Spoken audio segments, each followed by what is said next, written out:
Assalamualaikum warahmatullahi wabarakatuh. Alhamdulillahirrabbilalamin.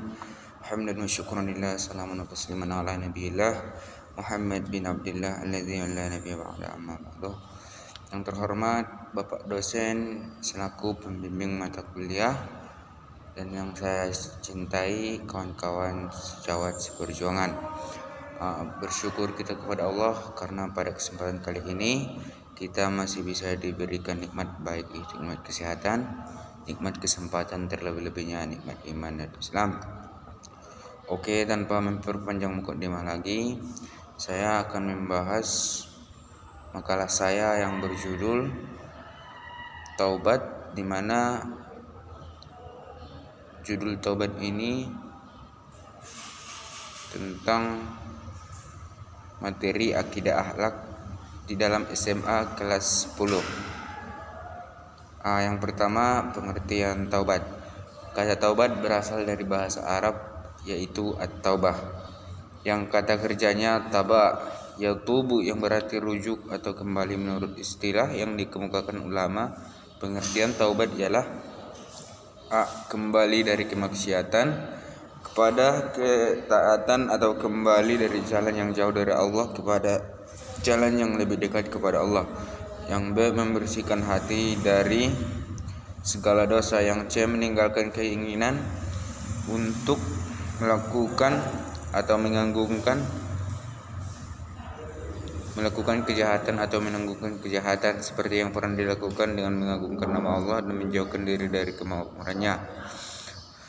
Sebagaimana Allah Subhanahu wa taala berfirman, "Wa tubu ilallahi jami'a ayyuhal mu'minuna la'allakum tuflihun," yang artinya, dan bertaubatlah kepada Allah hai orang-orang yang beriman supaya kaum beruntung, yaitu firman Allah tersebut berada dalam Quran surah An-Nur ayat 31.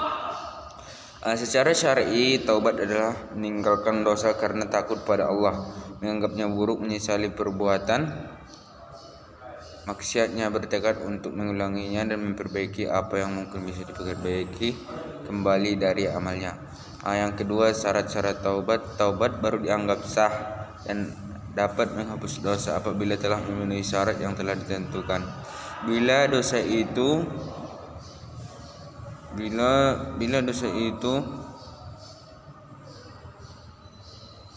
terhadap Allah Subhanahu wa taala, maka ayat taubatnya ada 3 macam, yaitu pertama, menyesal terhadap perbuatan maksiat yang telah diperbuat atau nadam.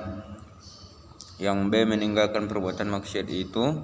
Yang C, bertekad dan berjanji dengan sungguh-sungguh tidak akan mengulangi lagi perbuatan maksiat itu. Namun bila dosa terhadap sesama manusia, maka syarat taubatnya selain yang 3 macam tersebut ditambah dengan 2 syarat lagi, yaitu meminta maaf terhadap orang yang telah dizalimi atau dirugikan, mengganti kerugian setimbang dengan kerugian yang dialaminya akibat perbuatan zalim itu, atau minta kerelaannya.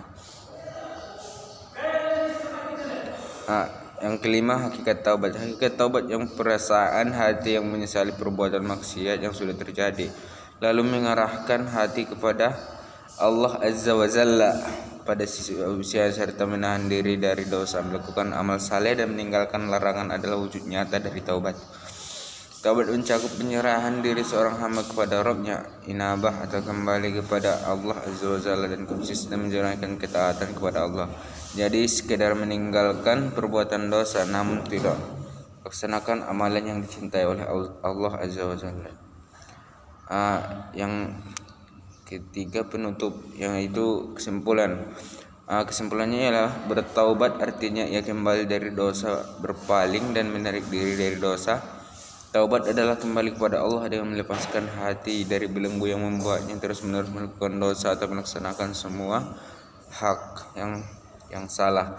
Secara syar'i, taubat adalah meninggalkan dosa karena takut pada Allah, menganggapnya buruk, menyesali perbuatan maksiatnya, bertekad untuk tidak mengulanginya dan memperbaiki apa yang mungkin bisa diperbaiki kembali dari amalnya. Hakikat taubat yaitu perasaan hati yang menyesali perbuatan maksiat yang sudah terjadi, lalu mengarahkan hati kepada Allah Azza wa Jalla pada sisa usianya, serta menahan diri dari dosa, melakukan amal saleh dan meninggalkan larangan adalah wujud nyata dari taubat.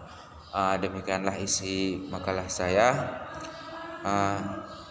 Kurang dan lebihnya saya mohon maaf. Al-haqqu minallah wal batil minni wa minasyaitan. Wabillahi taufiq wal hidayah. Assalamualaikum warahmatullahi wabarakatuh.